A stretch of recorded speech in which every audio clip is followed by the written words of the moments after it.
First contact through flora. The dandelion that changed galactic history was growing through a crack in the Kennedy Space Center's landing pad 7. Dr. Sarah Chen would have normally ordered it removed.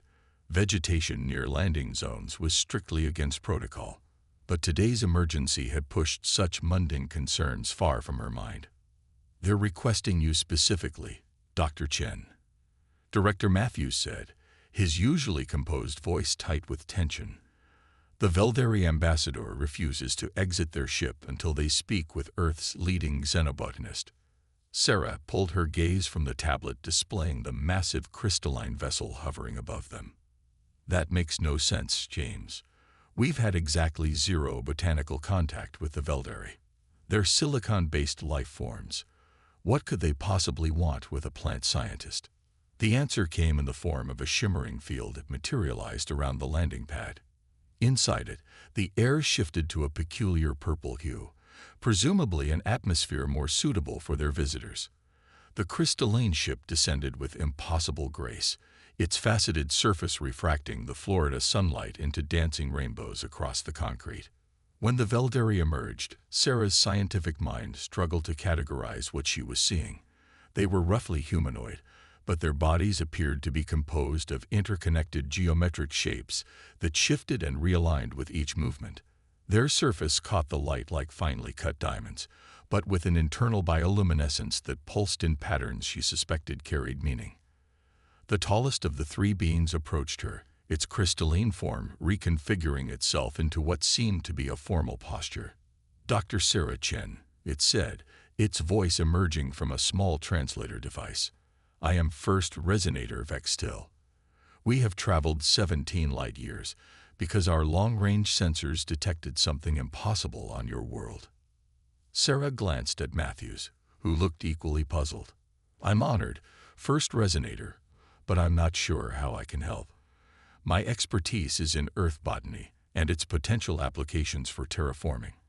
Your people's biology is quite different from what I study." The Veldari's crystalline surface rippled in what might have been amusement.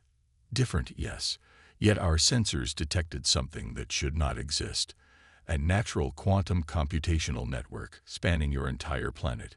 We believed we were unique in developing such technology, yet here we find it occurring naturally in your plant life." Sarah blinked. "I'm sorry, did you say our plants are running quantum computations? Your scientists have not detected it. The network is vast, particularly strong in what you call forests. But even here, the alien turned, its facets reorienting until it faced the stubborn dandelion in the crack. Even this small one participates."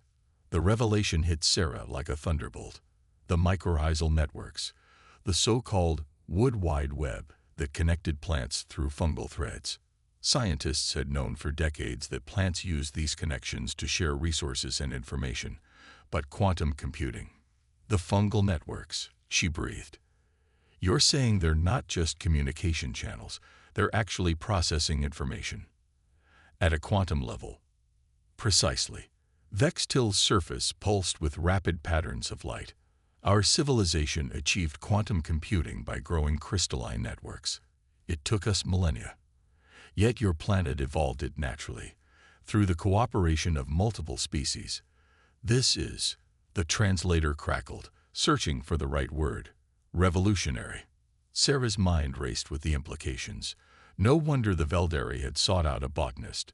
They saw Earth's plants not as simple organic life, but as living quantum computers, running calculations through vast networks of fungal threads. The potential applications were staggering. "First Resonator," she said carefully, "I believe we have much to learn from each other. Would you be interested in setting up a joint research initiative? There's an old-growth forest about 50 miles from here that would be perfect for studying these networks in detail." The Veldari's crystalline form shifted into what she would later learn was their equivalent of an eager smile. "Dr. Chen, that is precisely why we are here.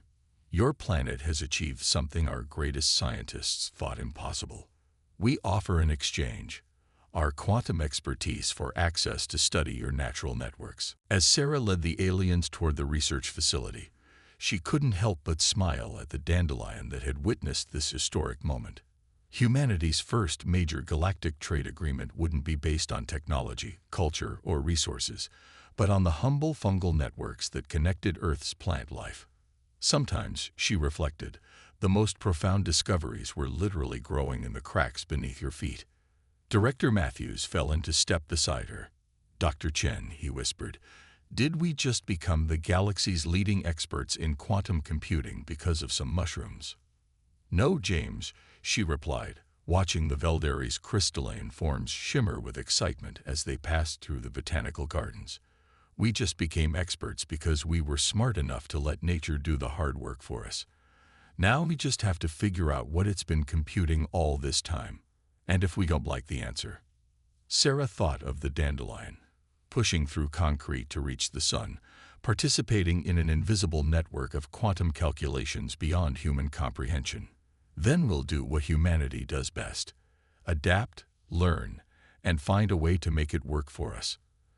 After all, if a weed can master quantum computing, imagine what we can do once we understand how it works." The first resonator turned back to them, its crystalline surface pulsing with patterns that the translator rendered as excitement. "Dr. Chen, our preliminary scans suggest your fungal networks are processing data about planetary climate patterns. Would you like to know what they're predicting?" Sarah squared her shoulders. Humanity's next great adventure wasn't going to be among the stars after all. It was right beneath their feet, in the quantum conversations of roots and fungi that had been running for millions of years. "First resonator," she said, "I believe this is the beginning of a beautiful collaboration. The grass revolution." 3 months after the Veldari's arrival, Sarah found herself explaining quantum mycology to the United Nations Security Council. Her simple laboratory coat felt out of place among the formal attire, but she'd insisted on wearing it. This was, after all, a scientific briefing, even if it had global security implications. "The networks are far more sophisticated than we initially believed," she explained, gesturing to the holographic display showing neural-like patterns spreading across a map of Earth's forests. "They're not just processing climate data. They're running complex simulations of planetary ecosystems. Every blade of grass is part of a natural supercomputer that's been modeling Earth's environmental systems for millions of years." The Chinese representative leaned forward. "And these Veldari, they wish to access this network. They already have the capability to detect it," Sarah replied. "What they want is to understand how it evolved naturally. Their artificial quantum networks require massive energy inputs and controlled environments. Ours runs on sunlight and water." "Which makes it valuable," the Russian delegate observed. "Perhaps too valuable." As if on cue, the chamber's doors swung open. Director Matthews hurried in, his face pale. "I apologize for the interruption, but we've just detected 17 new ships entering the solar system. They're not Veldari." The room erupted in concerned murmurs.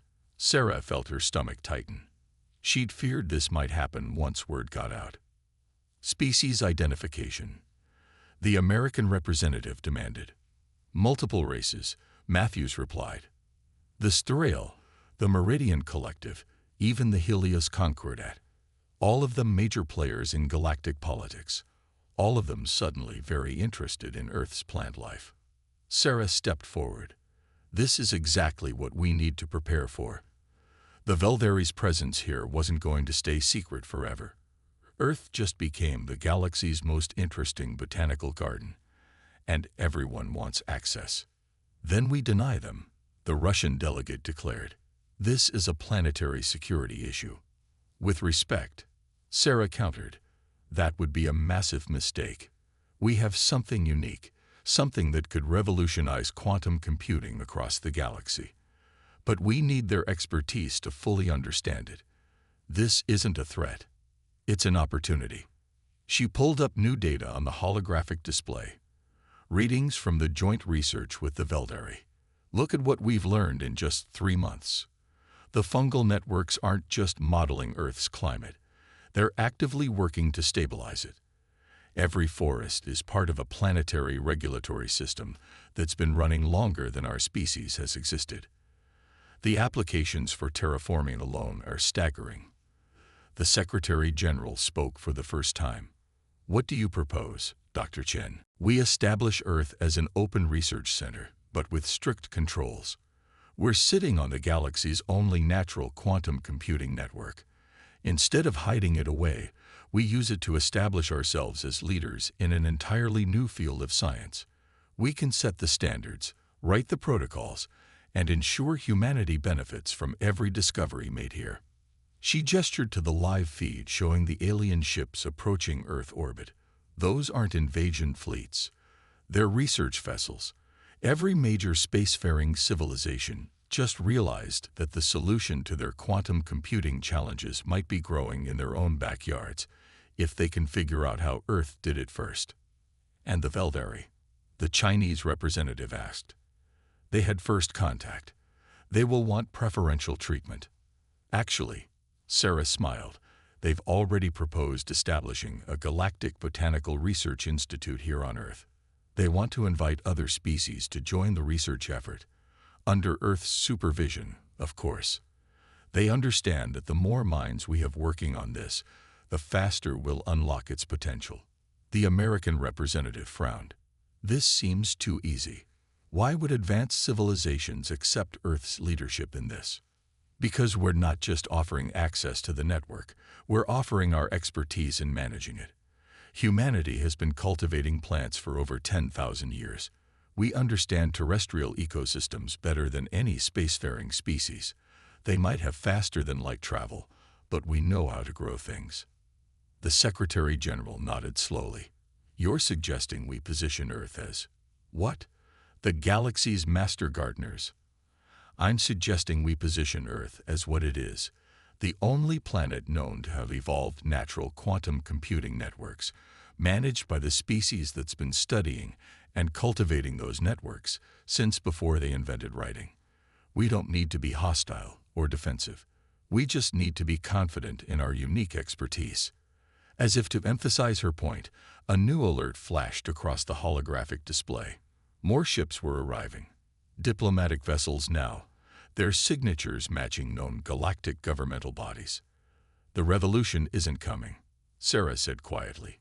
It's already here. And it's growing in every garden, every forest, every crack in the sidewalk. The question isn't whether we'll participate in this new era of galactic science, it's how we'll shape it. The chamber fell silent as the implications sank in. Humanity had dreamed of finding its place among the stars. Who could have guessed that place would be teaching advanced alien civilizations about the quantum properties of mushrooms? Very well, Dr. Chen, the Secretary General said finally. Draft your proposal for this Galactic Botanical Research Institute. Let's show our visitors what humanity can bring to the table.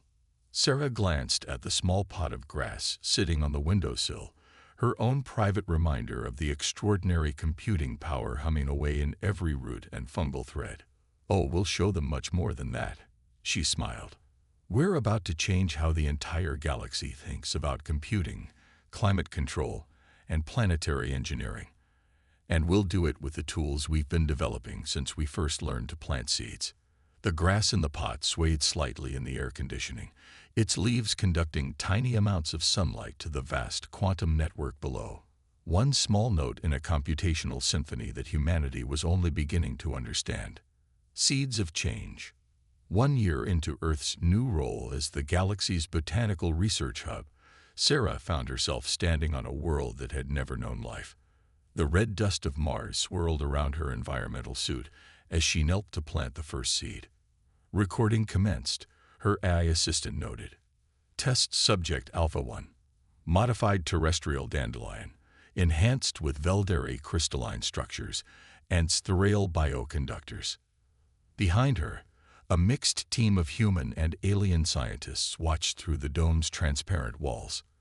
The Martian greenhouse complex had been constructed in record time. A joint project combining human agricultural expertise with alien engineering.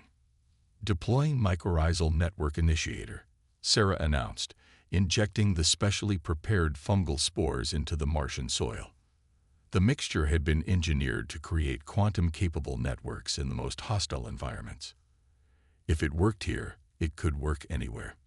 Dr. Chen, the crystalline form of Vextil, pulsed with anticipation. Our sensors are detecting the first quantum signatures. The network is beginning to form. Sarah nodded, her heart racing. This wasn't just about growing plants on Mars. It was about seeding a new type of planetary consciousness. The enhanced fungi would create a quantum computing network that could actively terraform the planet, adjusting to conditions in real time and orchestrating environmental changes with precision no traditional terraforming method could match. Network stability at 15% and climbing, reported Dr. Yuki Tanaka, Earth's leading quantum mycologist. The crystalline enhancement is working exactly as the simulations predicted. The dandelion seed, carefully placed in the prepared soil, began to sprout before their eyes, another gift from their alien allies. Accelerated growth techniques meant they wouldn't have to wait weeks to see results. Remarkable, hummed Khazar, the Meridian Collective's chief bioengineer. Their gelatinous form rippled with colors indicating deep excitement. The plant is already interfacing with the quantum network. It's learning about its environment. Sarah watched as the dandelion's leaves unfurled, its roots spreading through the red Martian soil. This simple earthweed, once considered nothing but a nuisance, was now the key to transforming worlds. The network is requesting more nodes, Vextil announced. It's ready for expansion. Sarah gave the signal, and automated systems began planting more seeds in a carefully planned pattern across the greenhouse floor. Each would connect to the quantum network, expanding its processing power and its ability to engineer Mars' environment. To think, Khazar oscillated thoughtfully. Our civilization spent centuries trying to brute force terraform planets, when the solution was to let the plants do the calculations for us. That's humanity's greatest strength, Sarah replied, watching the garden spread. We don't always have the most advanced technology, but we understand how to work with natural systems. Sometimes the best solution isn't building a bigger machine. It's planting a garden and letting it grow.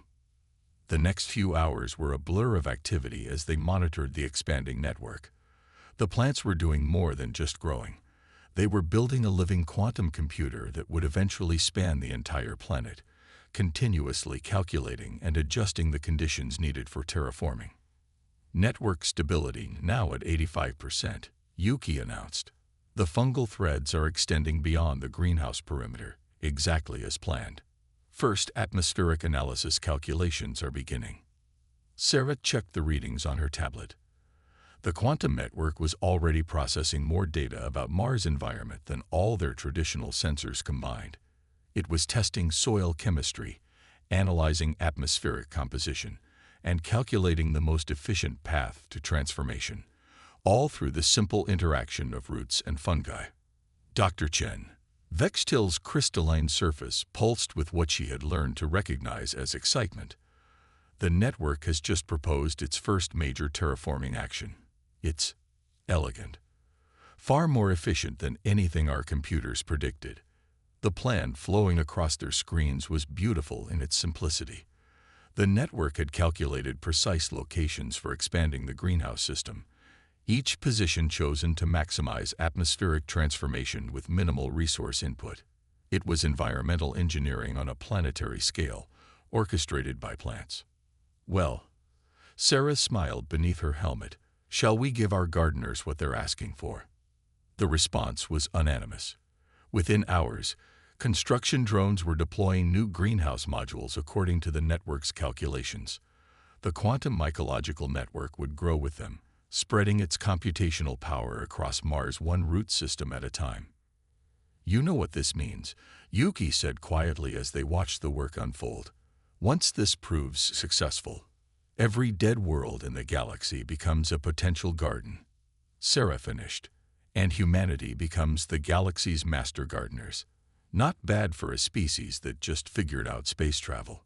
Khazar's form rippled thoughtfully. There is an old saying among my people. The greatest power often lies in the smallest seed. We thought we understood it. We were wrong.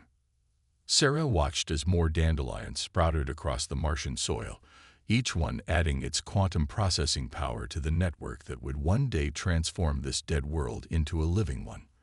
The solution to interplanetary terraforming hadn't come from massive machines or exotic technology. It had come from understanding the quiet intelligence that had been growing on Earth all along.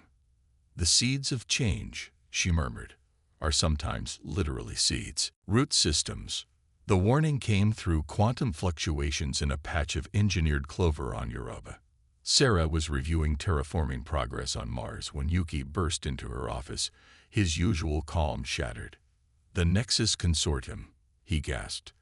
"They're trying to patent the entire quantum mycological network system. All of it.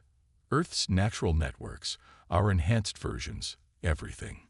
Sarah's blood ran cold. The Nexus Consortium was one of the galaxy's largest corporate entities, known for acquiring and monetizing emerging technologies.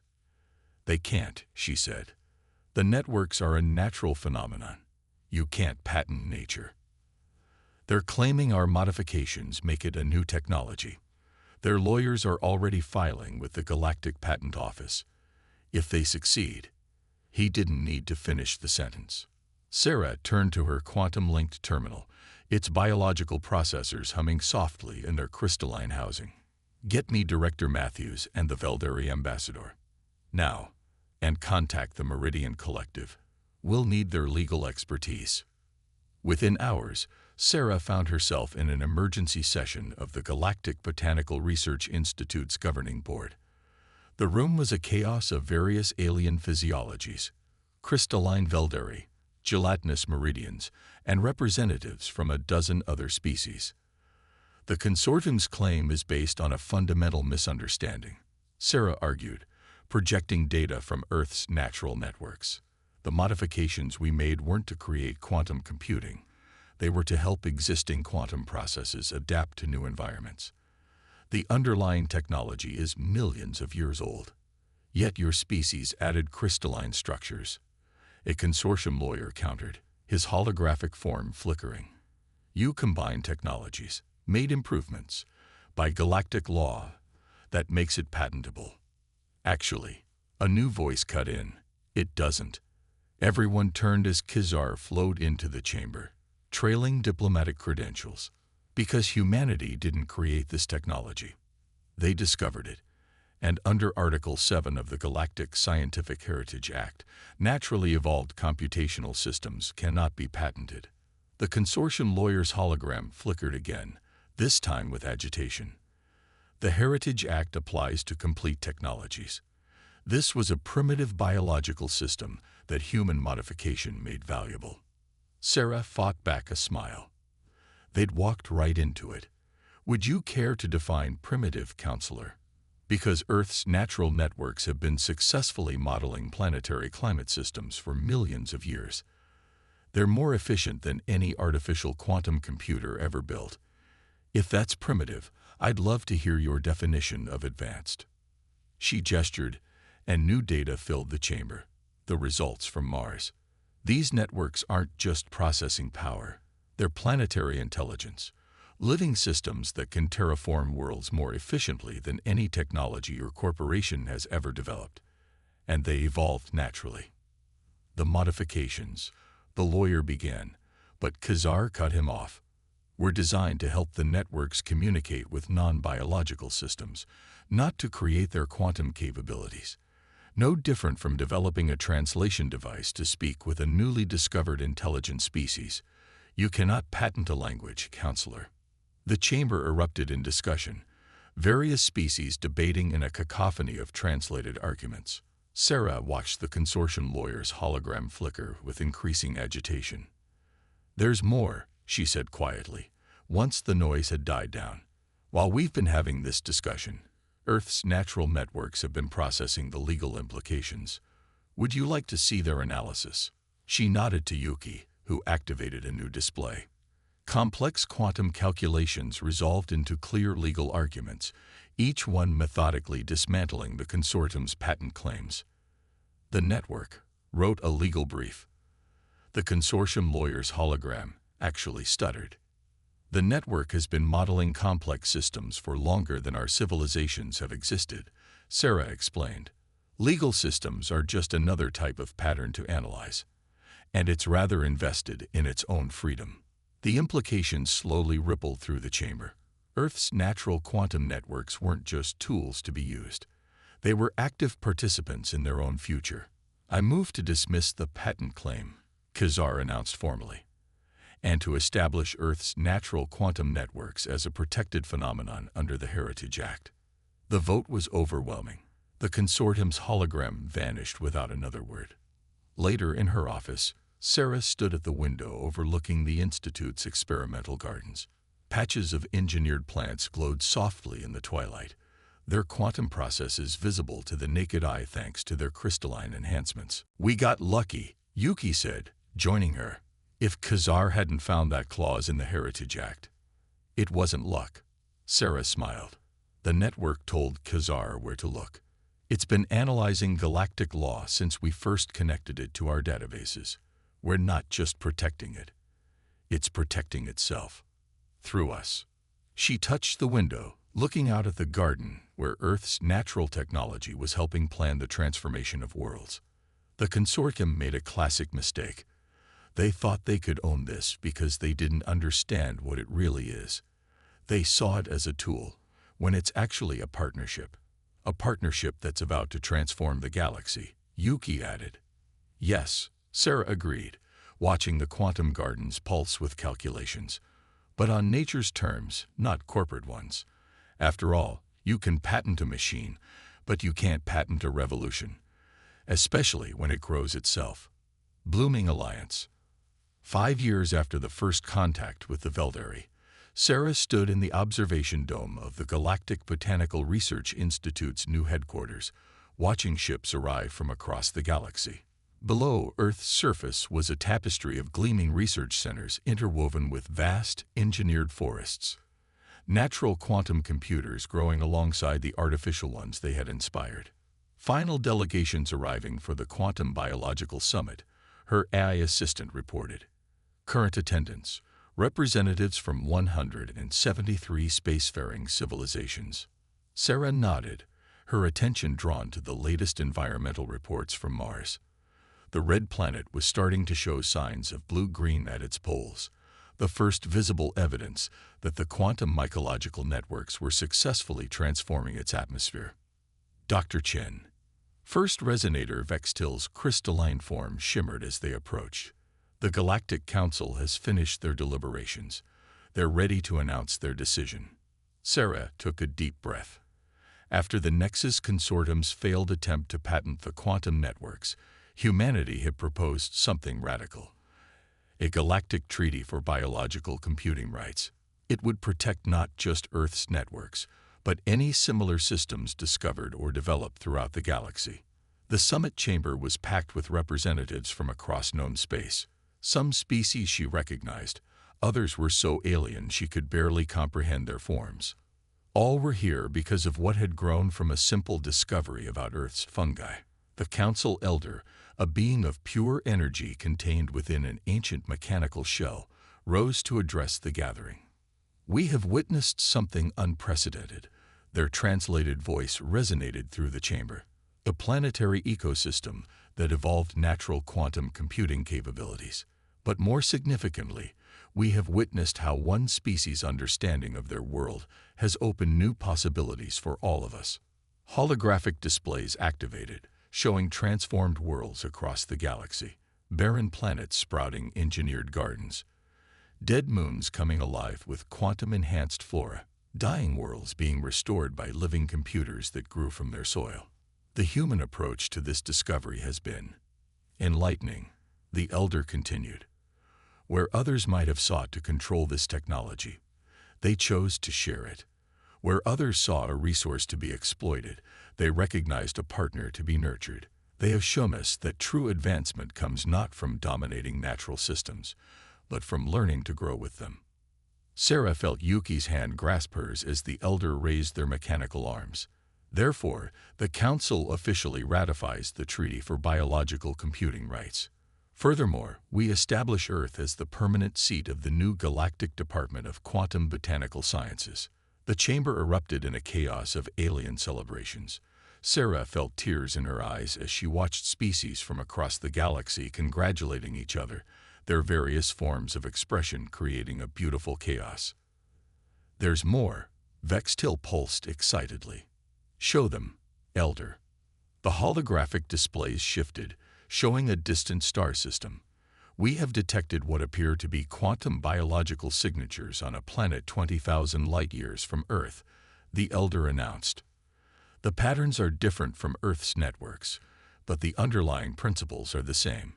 It seems humanity's discovery was not unique, merely the first we've recognized." Sarah's scientific mind raced with the implications. Different evolutionary paths to the same solution. Natural quantum computing wasn't just an Earth phenomenon. It was a possibility encoded into the very fabric of life itself. "Dr. Chen," the Elder turned to her, "the Council requests that Earth lead the expedition to study this new system. Your species has shown not just the scientific understanding, but the wisdom needed to approach such discoveries responsibly." Later, standing in her private garden at the Institute, Sarah watched quantum-enhanced dandelions sway in the evening breeze. Their crystalline structures caught the sunset, creating tiny rainbows that danced across the grass. "Did you ever imagine," Yuki asked, joining her, "that humanity's great contribution to galactic science would be teaching advanced aliens how to garden?" Sarah laughed, kneeling to touch one of the dandelions. Through its enhanced systems, she could feel the vast quantum network pulsing beneath them, a planetary mind that humanity had learned to grow with rather than control. "We taught them something more important," she replied. "We taught them that sometimes the most advanced technology isn't something you build. It's something you nurture. That wisdom and progress don't always come from dominating nature, but from learning to be part of it." Above them, ships from across the galaxy continued to arrive, bringing scientists and researchers eager to learn Earth's approach to biological computing. Humanity had found its place among the stars not through force or technological superiority, but through understanding the profound power of helping things grow. "The quantum networks are detecting unusual patterns in the garden," her AI assistant chimed in. "They appear to be celebrating." Sarah smiled, feeling the subtle vibrations of quantum calculations running through the soil beneath her feet. The revolution they'd started wasn't just transforming planets, it was transforming how intelligent life across the galaxy understood its relationship with nature itself. "Well," she said, watching the quantum gardens pulse with their endless calculations, "shall we see what grows next?" The answer came in waves of quantum fluctuations from the network below. Patterns of growth and change that would ripple across the galaxy, carried by seeds of both plants and ideas, growing into a future where technology and nature weren't opponents, but partners in the greatest garden humanity had ever helped tend.